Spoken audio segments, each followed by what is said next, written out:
Saudi আরবে পবিত্র ঈদ এ মিলাদুন্নবী উপলক্ষে মক্কায় সুন্নি সংগঠন সমূহের সমন্বয়ে আহলে সুন্নাত ওয়াল জামায়াতের ব্যবস্থাপনায় আলোচনা সভা ও দোয়া মাহফিল অনুষ্ঠিত হয়েছে।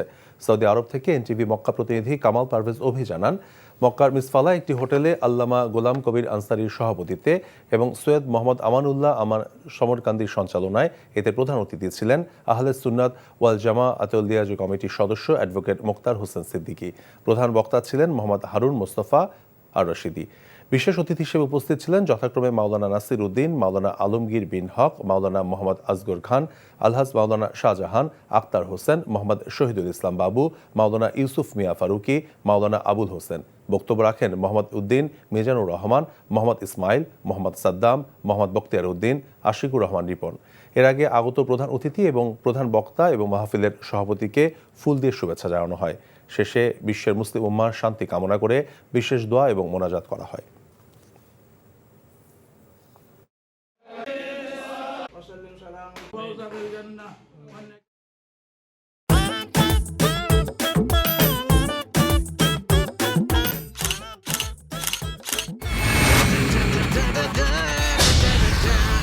Thank you so much.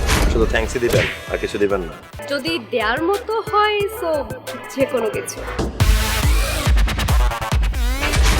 খুব খুশি লাগলো আপনার সাথে ডিল করে। Deal done. হ্যাঁ, 50 লাখ। বিউটিফুল।